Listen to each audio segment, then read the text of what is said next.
What's up, everyone? Welcome to Tuesday Live. It's a little earlier than normal, and there's a reason for that. It's my birthday today, and I'm going to play golf with my dad this afternoon. So I decided to push the live stream up a little earlier today, and yeah, enjoy the rest of the day off. Anyways, quick plug for today's sale. If you're watching this live or if you're on the replay, we're doing a 30% off coupon for the Inner Circle.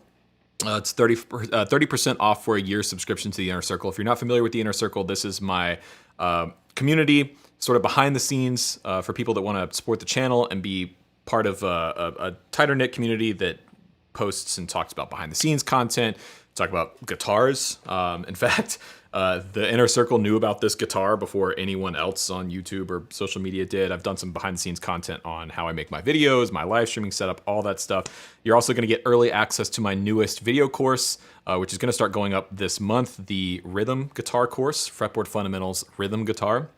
That course is actually going live this month as well, too. Anyways, 30% off of that. Link is in the description and here in the chat if you're interested. Oh, thanks for the happy birthday wishes, guys. Appreciate that. I am 32 today. Getting old. Getting up there. All right. So, as always, joining me behind the camera, running the stream, producer Chris. Hey, everybody. He's got a guitar today. He's going to be playing. This is new. This is new, yeah. So let's talk about this. Great guitars. What makes a great guitar? So if you haven't seen recently, I picked this guitar up. This is a 1965 Gibson SG Junior. It is in incredible condition for its age. Original frets, original pots, pickup, everything is original. No headstock break, luckily, no body break. And I was lucky enough to find this through my friend Lindsay down at Maple Street Guitars in Buckhead, Georgia. This was his guitar that he sold. To purchase his Holy Grail guitar, which I did a video on yesterday, a 1943 Martin D28, which is an absolute cannon of a guitar. And so over the last few videos, I've featured some really, really good guitars, and I've been thinking, like, what actually makes a great guitar? How do you go about finding a great guitar in any price range, whether you have $200 to spend or 20 grand to spend, and understanding that a guitar's quality and its tone and its playability is not directly correlated to its price. In fact, we're going to talk about a few different guitars today that are all completely different price brackets that I've bought over the years that are all incredible instruments. Craig Stanton in the top chat, thanks, man. Sent you an email about Dipped in Tone. Let me know what you think. I will check that out. I went camping this weekend, and I am way behind on my emails, so if you emailed me, I'm sorry. Let's play this guitar a little bit more, and then let's talk about it. So right now, this is in open G. This guitar is very well suited. Can these tips work for bass players? Absolutely, Wilson. Guitar and bass. If it's a fretted, stringed instrument, I believe these things we're going to talk about today will work. You got it stranged up? If it's been stranged up, it's going to sound good. Here we go.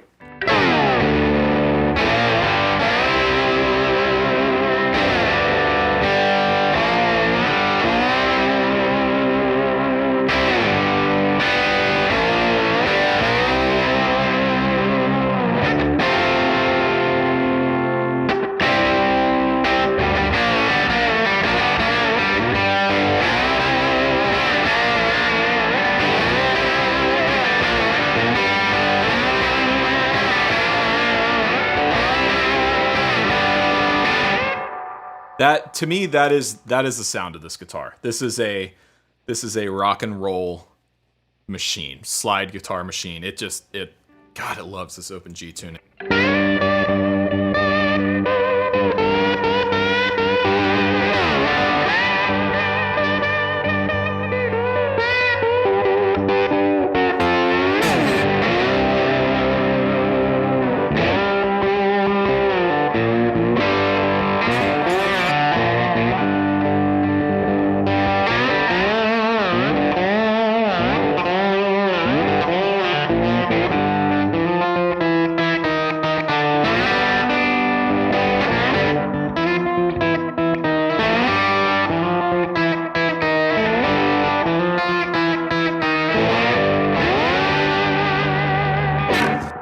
right, so this is one of the best guitars I've certainly ever owned and certainly ever played.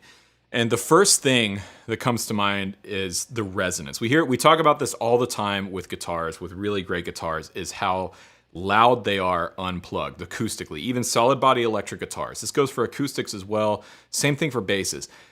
Any great instrument, no matter its construction, no matter its price range, no matter what type of wood it's made of, whether it's a bolt neck or a set neck, every great guitar that I've ever played has always been super resonant. And this guitar is no exception. When I hold the neck down here, first of all, listen to how loud it is, right? I hadn't heard you do that yet. And this is like, it's, I have a gate on my shotgun mic, and it's, That's really loud. It's really loud. Now, part of that, I think, is this is an old piece of wood. This guitar was made into, this piece of mahogany was made into a guitar in 1965. Who knows how old the tree was when it was harvested. So it's an old piece of wood. It's had time to dry out. This is especially true with acoustic guitars. As they age, they dry out. They get lighter, which means the top and the back and sides can resonate with less energy. They get more rigid as I understand it, the cell structure inside the wood starts to solidify and crystallize, which makes the wood more rigid. Again, that's how it's been described to me over the years. And I think the similar thing happens with an electric guitar. As it gets older, it gets a little bit more rigid, it gets a little more responsive. And if I hold my neck down here, or if I hold it down in like the first position, the entire neck is just resonating. It feels like no matter where you're holding the body, this guitar absolutely rings like a bell. Part of that is because of its age, but part of it is I think it's just a good lightweight piece of wood, right? Jag in the top chat, would you agree that buying a guitar for luxury rather than necessity, as you already own 3, is a bad idea? I wouldn't agree that at all. The thing about buying guitars is it's completely subjective, right? If you have one guitar and it's the guitar that makes you happy and you don't need any other guitar, then don't buy another guitar. If you're a collector and you have 50 and buying another one for your collection makes you happy and that's what's going to get you excited about playing, then buy 51. Got a couple questions about the SG specifically. All right. So first of all, what gauge strings you got on there right now? Right now, these are 11s because these are what Lindsay had strung up on. I'm going to switch it to, I believe, 10s and see how it does with 10s. And then if it does well with 10s, I may go down to 9s. Basically, I play 9s on almost every one of my guitars except for 2 or 3. But yeah, these are 11s on here now. It's a little stiff, and the low end is a little boomy.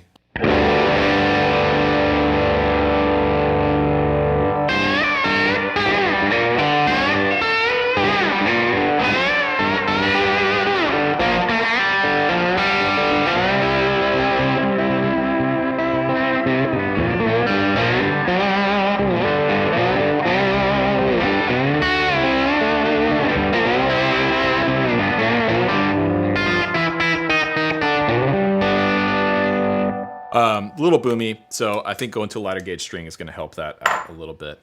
What else we got on this guitar? Yeah, and then the first question I asked you today, which is, are you going to take that thing out? Are you going to tour with it? I'm not sure. So, yes, I absolutely want to play this guitar live because it's so good. The neck feel, and this goes into the next thing that I want to talk about and this is a subjective thing. Finding a great guitar, some of this stuff is objective, right? Like what we just talked about. I believe a good resonant piece of wood is an objectively good thing and makes an objectively good guitar. Other things like neck profile, nut width, and neck shape and fret height are all subjective. So to me, this neck feels just perfect. It's a nice sort of thick, chunky C shape all the way down. This has the wide nut, the 1.11" nut, I believe, is the nut width. There was a time not long after this where Gibson started going to the narrow nuts on all their guitars. And for me, I find those impossible to play. I've got big hands, and as you get down into this first position here, the strings are just too tight together in order to fret properly. But if like Chris, you have smaller hands, more agile, I think you could get away with a narrower nut width than I can. Also, if you're looking for a good player grade electric and you're into old Gibsons, finding a Gibson from like 66, 67 through the 70s, you can actually get a really great vintage guitar that's not as collectible because it has that narrower nut width, and so it's much more affordable. But yeah, I mean, neck feel, fret height, fret profile is another really subjective thing.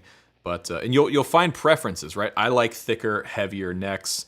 I like a little bit more taller frets, kind of jumbo frets. Oh, got a few top chats here. Let's see here. Scott, happy birthday. Thanks, man. A little something for the Lumber Fund. I appreciate it. We actually have some people working on the basement now today. If you hear some noise, that's what's going on. And Pensator 7, thanks, man. I appreciate that. So yeah, let's. Any other questions on the SG? Oh, this is interesting. Sean Sadler in the chat, he says, I thought guitars drying out is a bad thing. What was all the talk about fret sprout? Now it's dry is a good thing? Yeah, okay, let's clarify that. So, yes, obviously, your guitar getting too dry to the point where I was, where you have fret sprout on the edge of your fingerboard, or like on my acoustics case, I got a loose brace, which has now been fixed, thankfully, thanks to Ben Righteous. That's a bad thing. What I mean by guitars drying out is especially with acoustics. This is really an acoustic thing as well. As they age, you'll notice that they get lighter. If you've ever played an old acoustic guitar, like Chris, we did at the shop the other day. Did you notice how light those guitars were? Not only was that one like 3 pounds, but all of them were lighter than they looked, for sure, yeah. Now, part of that is down to the construction, how they build the guitars, but part of it is down to the fact that those guitars have been guitars for 70, 80 years, and they've had time for that wood to essentially dry out. Now, I don't mean dry out to the point where the finish is cracking, the top is cracking, or you're getting loose braces. You still want to maintain about 45% humidity in whatever environment the guitar is living in. But over time, that guitar does very, very slowly dry out, and it starts to get more rigid. The top, especially on, like a spruce top, for example, on an acoustic guitar, will get much more rigid, which means it transfers string energy better. This goes into that whole tone wood debate. Tone wood on an acoustic guitar is a huge factor in how the guitar sounds, because the string, the actual body of the guitar is acting as the amplifier. The top, back, and sides are acting sort of like a speaker, in that they are transferring the string vibration, the string energy, into vibrations in the wood, which your ear is picking up and what you're hearing. The same thing happens with an electric guitar, but I mean, as you can tell, like, well, actually, I'll move on to the next guitar in a second. But so a guitar, same thing with Rick's. Rick Beato has a 57 Gibson Country Western, and that guitar sounds incredible. Same thing. It's old. It's super light. It's had time to dry out and age, and that's one of the nice things about acoustic guitars. Even budget acoustic guitars, the longer you have them, they're going to change over time. They're going to start to open up. The more you play them, they're going to start to open up, and I think sound better in most cases. So if you want to move on to a different guitar, somebody earlier asked, "What's the cheapest guitar you own?" It's pretty topical. All right, so the cheapest guitar, and funnily enough, one of the best guitars that I have.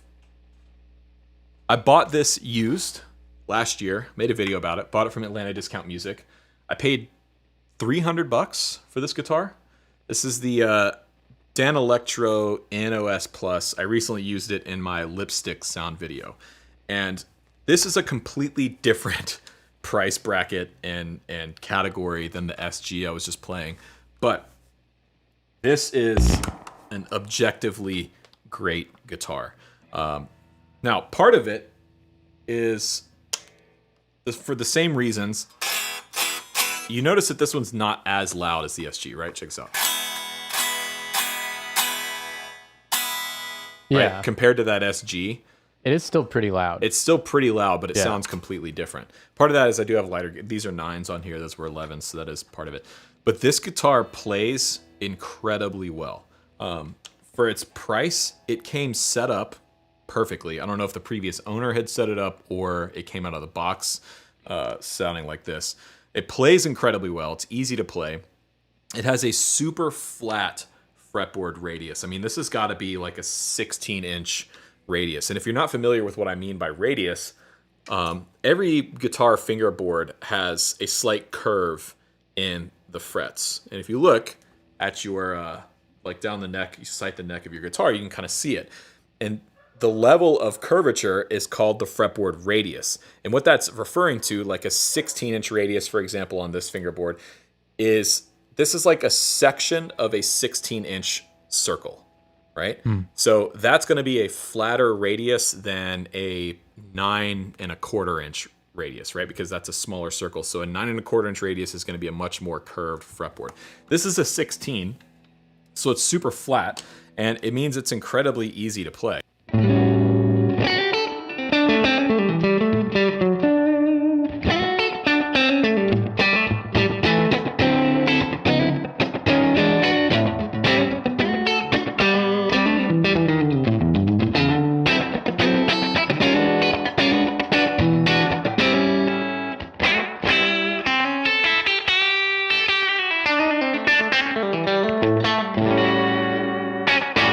Obviously, it sounds completely different than the SG, and that's part of what makes it great. These lipstick pickups and just the overall construction and the feel of this guitar is something that is completely different than any of my typical guitars, which means I play it differently. The types of sounds that you get out of this thing.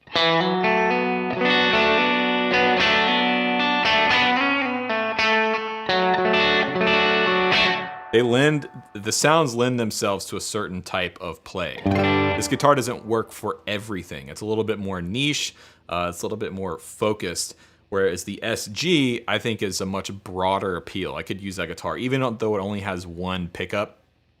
The style of music that I play, I could use that guitar for just about anything. This is definitely more of like a character piece, but it plays incredibly well. It's lightweight.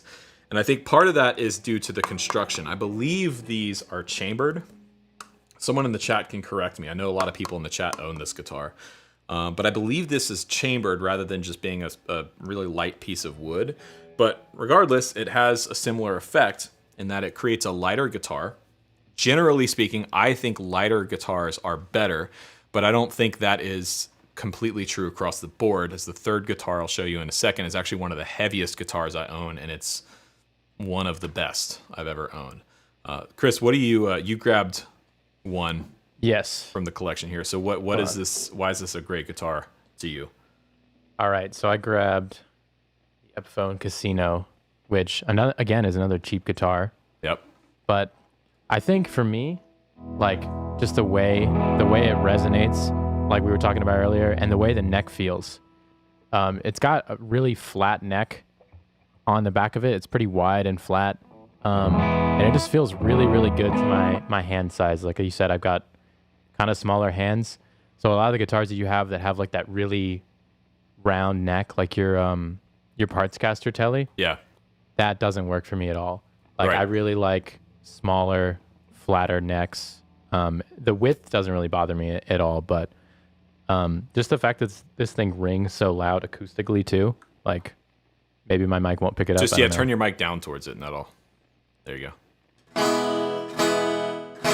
Yeah, and that's because it's a hollow guitar. It's fully hollow, but it does resonate. I mean, it sounds like an acoustic.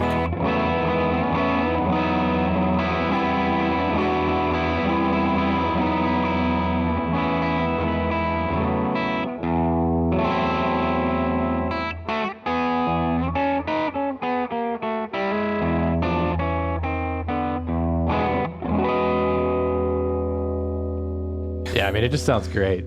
Yeah. Like it's a great guitar. And both of us, when I bought that guitar and brought it home for the video, for the casino video, both Chris, who helps, he shoots and edits and helps me out with the channel here. we spent half the day just passing that guitar back and forth, and we couldn't put it down. And that's that's another sign of a great guitar. If you can't put the guitar down, no matter what it is. When I bought this Dan Electro, it was the same thing. I couldn't put this thing down. Every time I was walking past it, I was walking past basically all my other guitars to pick up this $300, used import, sort of weird construction, funky bolt neck kind of thing.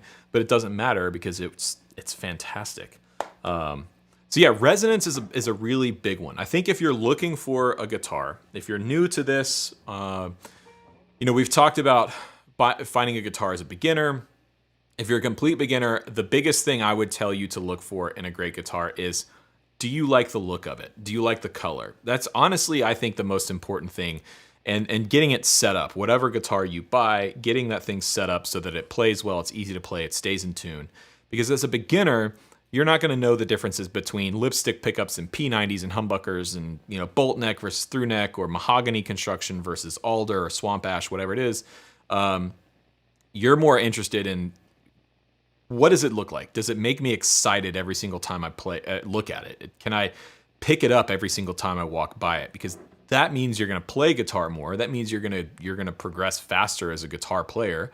And you're going to end up enjoying yourself more, which at the end of the day is what it's all about. Quick plug, for those of you just joining us, we're doing 30% off of the Inner Circle, a year subscription to the Inner Circle. If you're not familiar, the Inner Circle is my sort of behind-the-scenes community that we've set up, and we have all kinds of discussions over there. We do monthly Zoom hangs with Inner Circle members, which are always a ton of fun. In fact, I think we've got one coming up in the next couple of weeks pretty soon. I've done behind-the-scenes content on my live streaming setup, on how I make my videos. The Inner Circle members knew about this guitar long before anybody else on the internet did, and it's really cool. So you're also going to get early access to my new video course, the Fretboard Fundamentals Rhythm course, which is coming out later this month if you sign up to the Inner Circle. So link is in the description and in the live chat here.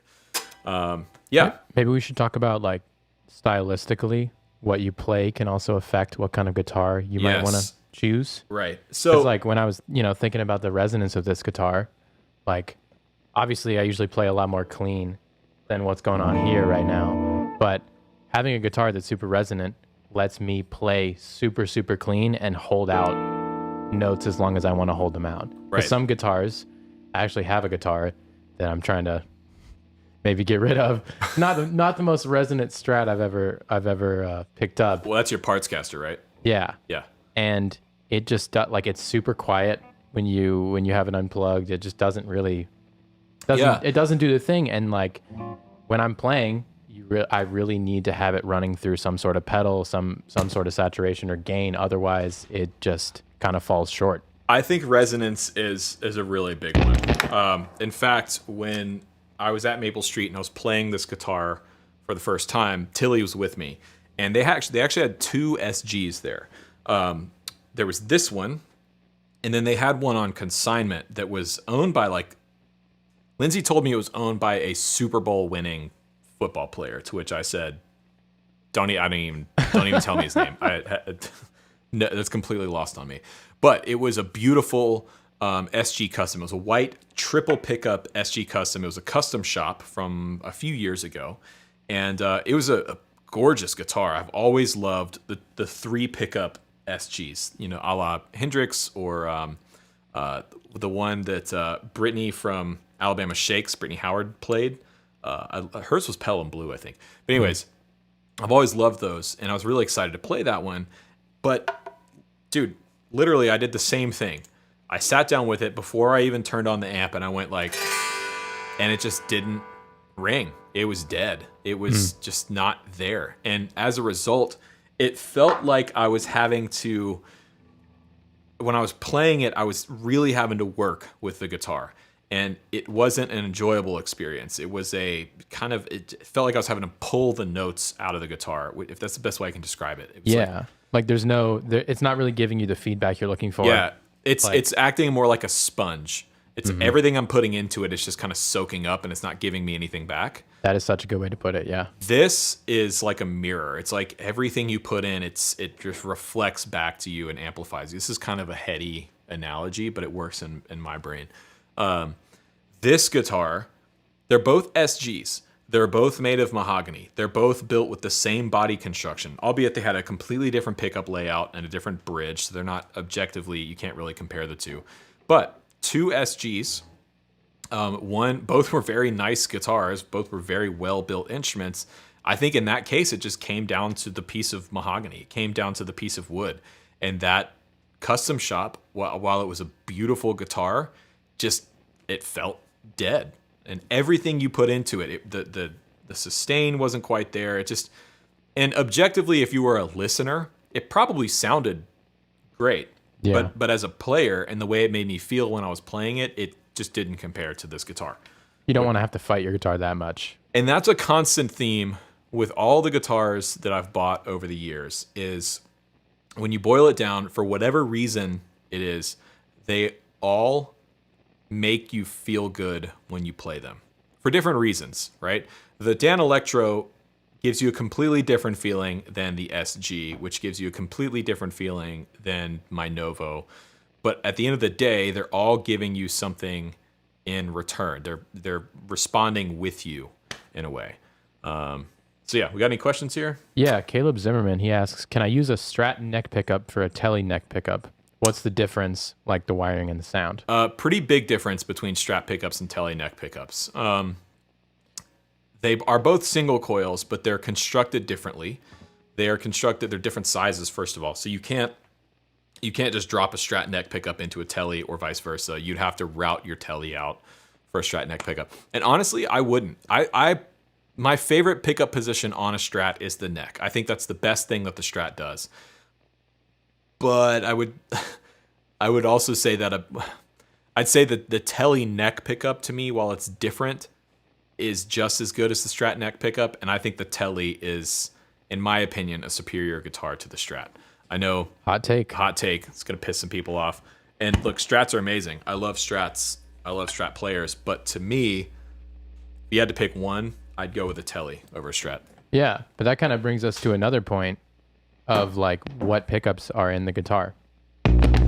Yes. How much does that really affect the sound? I think a lot. Well, it has a huge effect on the sound. Let's see, is this the tune? Not really. So the pickups are huge. The pickups have obviously the biggest effect on the overall sound of a solid body or hollow body electric guitar. Obviously with acoustics, that's not necessarily the case, but now the good thing is you can change pickups. You can upgrade pickups. For example, the P90s in that Casino that Chris is playing right here, it needs better pickups. That's the one shortcoming with that guitar is they're a bit dark. They're a bit dark. They don't sound like an old school Casino. Yeah, like this is bridge pickup with the tone all the way open. Like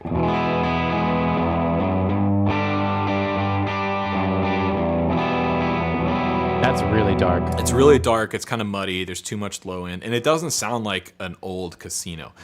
I think if you want a really good example of what a Casino should sound like, go watch Tim Pierce's video on, I believe it was the guitars of the Beatles, where he was playing, or no, sorry, it was the 5-watt world video that Tim was in. Yes. And Tim was playing a 62 Casino, which is visually identical to that one. It's the burst with the chrome hardware, but his is a real 62. This is a Chinese Epiphone. And he has had flat wounds on it. Yeah. But the sound that he got out of that Casino in Keith's video, the 5-watt world video, is phenomenal. And it doesn't sound like that guitar. And a big portion of it is down to the pickups. So much brighter. Now, the thing is, that guitar will absolutely benefit with a better set of pickups because underneath those pickups, that is an objectively great guitar. It's resonant. It plays really well. It stays in tune. That's going to sound good. But I'm going to go back to the example of that custom shop SG that I played. That one had a great set of pickups in it. It had the Gibson custom buckers, which I think are some of the best PAFs you can get. The custom shop PAFs that they make are phenomenal.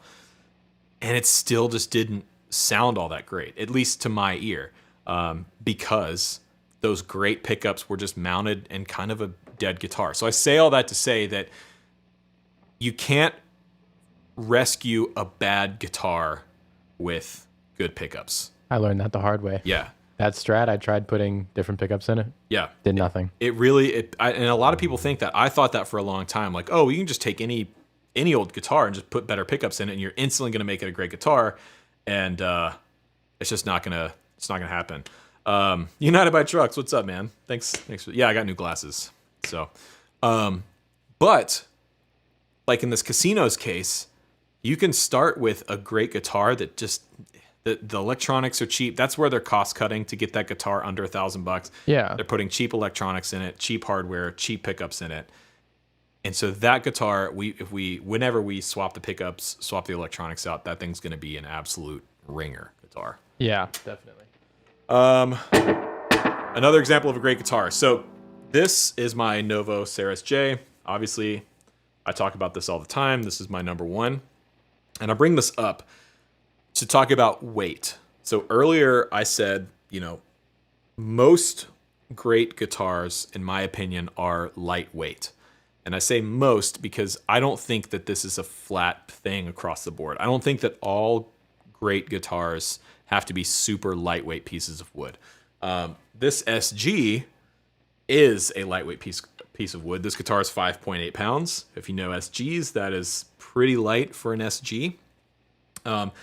With Les Pauls, I look for Les Pauls that are, 9 pounds, low 9 pounds, high 8 pounds, good lightweight Les Pauls. But this guitar this is almost 10 pounds, I think. It's 9.5. Really? Yeah, it's pretty heavy. Wow. Yeah. This is actually, of all the Novos I've played, this is the heaviest one, I think. Definitely one of the heaviest ones they've ever made. And definitely the heaviest one I've ever played. It's way heavier than my other two. So yeah. Or my other three. Like this one, my Ceres T, for example, this guitar is 6 pounds. Like almost 6 pounds right on the nose.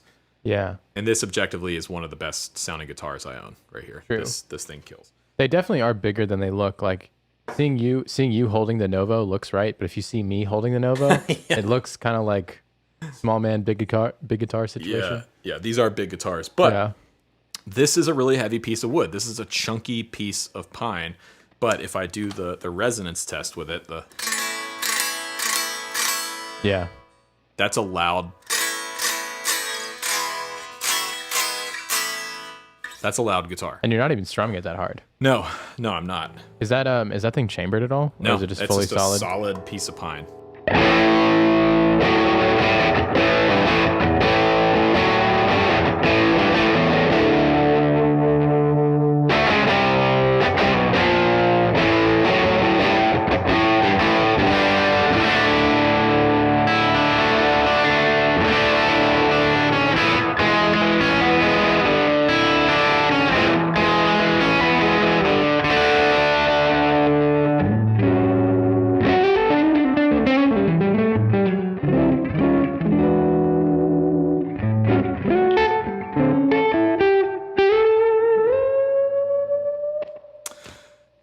This is my take it to the grave guitar right here. So again, don't be cut off by, if you're like walking through a guitar store and you pick one up and it's kind of a chunk, don't immediately be turned off to it because there can be a really great guitar hidden underneath all that weight. Back in the 70s, people with Les Pauls, for example, people used to think that heavier was better, and people would do things like put brass tailpieces and brass bridges and stuff, thinking it would give them more sustain, when it actually had the opposite effect. Because if you think, sustain, in my mind, comes from string energy continuing to ring, and a string is going to have an easier time vibrating a lighter material and a more rigid material than something that is heavier and harder to move. Right. Especially something like brass, which is just going to absorb all that resonance. It's just going to soak all that resonance up. And that's why people do things like put titanium hardware on their guitars. They'll put titanium bridges. That's a popular thing with Telecasters, for example, or Strats. They'll put titanium saddles on. And part of that is the idea of this is a super lightweight material. It's going to help, and it's super rigid. So it's going to help transfer string energy throughout the guitar and increase sustain. Now, there's, how effective is that? I don't know, but people do it all the time. I've thought about trying it actually on a few of my guitars just to see what the effect would be. Yeah. We got about 10 minutes Cool. left. So I don't know. I think maybe the most important thing is just that connection that you get with your guitar, you know, Yeah. regardless of the pickups, regardless of the wood, the weight, anything like. And this is why people argue about this stuff all the time on the internet, you know, comment sections, you know, across the web are dedicated to arguing about this stuff. But at the end of the day, I like to go back to the idea that if it sounds good, it is good. It doesn't matter what you're playing. It doesn't matter how rare it is, what you paid for it. If it's super budget or if it's super expensive, it doesn't matter. If it sounds good, it is good. The other thing is, do you like the way you feel when you play it? Does it make you happy when you play it? Then to hell what anybody else thinks. To hell with anything I've said on this live stream about what makes a great guitar. It can be a heavy, dead piece of wood, bad pickups with weird strings on it that just doesn't ring. But if it makes you happy and it helps get your voice out and it helps you express something and say something, then that's a great guitar. It doesn't matter what I think or what anybody else thinks or what somebody on the internet thinks. It's a great guitar. So yeah, sorry about the background noise. We've got some work going on in the studio downstairs. David, thanks, man. Have a birthday beer at the 19th hole. I will. Yes, sir. Quick, one more plug. 30% off the Inner Circle membership for a year. You can get early access to my new video course, Fretboard Fundamentals, the Rhythm course, which is dropping later this month, later in March. Also access to our monthly Zoom hangs, which we do. I think we got one coming up here in a week or so, which are a ton of fun. And access to the Circle community, which is kind of like a private group where, you know, we're talking shop, talking about guitars, sharing each other's music, talking pedals, all that kind of stuff. So if you want to sign up, link is in the description box below or in the chat, and that's 30% off for the year. Plays good, stays in tune, all a guitar needs to do. Yeah, at the end of the day. I would say objectively, any good guitar does stay in tune. You know, that's kind of a prerequisite for being a good guitar. Yeah, I've never tuned my guitar ever. So. When I was teaching guitar lessons at a studio back in the day, or at a store, I had this one mom who, and she didn't know, but I kept having to explain to her that, because she would come in, like her son's lessons, I think were on like a Tuesday, and she would come in like multiple times a week saying like, the guitar's gone out of tune again. I need you to tune it. And we kept explaining like, well, I've been teaching your son how to tune. He should be tuning like every time he plays. And she was approaching it more like a piano. Like you tune a piano twice a year or once a year or whatever. She thought that's how the guitar was supposed to be. I was like, no, he's supposed to tune every single time he plays. She's like, oh, well, I thought you were supposed to bring it in and have a professional tune it. No. That's why you bought that Snark tuner and why I spent a whole lesson teaching him how to tune it. Oh, man. What's my least favorite style of guitar, Fred? I mean, I have a difficult time getting along with like big body jazz boxes. That's kind of tough for me. And it's not because they're bad guitars. It's just they don't suit my playing style very well. I quit. I'm kind of a meat and potatoes rock player, blues player, R&B, whatever. And those guitars, like a big hollow guitar with just a single neck pickup, just doesn't really do it for me. So yeah, but again, that doesn't mean they're bad guitars. I'm not suited. I don't do those guitars justice. I think that's more what it is. It's not that they don't work. It's that I don't work. So Subi, what's up, man? Love the specs. Appreciate it, dude. Thanks, man. I appreciate it, Subi. Thanks for the shout out. Yeah, not poos. Awesome. I will take a couple more questions here. Cybertech, who was the worst student you ever had? First and last name right now. Yeah, he lives at. No. I don't know that. I will say that teaching kids was really difficult. I found that my job as a guitar teacher was actually, I think, more as a babysitter than an actual teacher, where the parents just wanted an hour to themselves once a week, so they just stuck me with their kids, and there was like never any effort on actually practicing or doing any of the stuff that I gave them to do. I could tell with about half of my students, and maybe this was more reflective on me as a teacher than them not being good at like getting them excited about guitar, but most of my like younger students like wouldn't touch their guitars between lessons, and that just really sucked for me because I love music, I love guitar, and when you're trying to teach someone that just doesn't care and they don't listen to music, they don't care about music, they're just there because their parents make them do it, it kind of sucks all the enjoyment out of it, which is why I quit teaching. Yeah, it's definitely a two-way street. Yeah, I wasn't getting it was just taking a lot from me and a lot of my enjoyment of guitar. So yeah. Or they just give you a kid who's far too young to even be in there. Oh yeah. Like you get I had a hard age limit of like, if your kid is under 6, yeah, I'm not teaching them. I had a couple kids that were like 5. Unless they're like a savant, you know?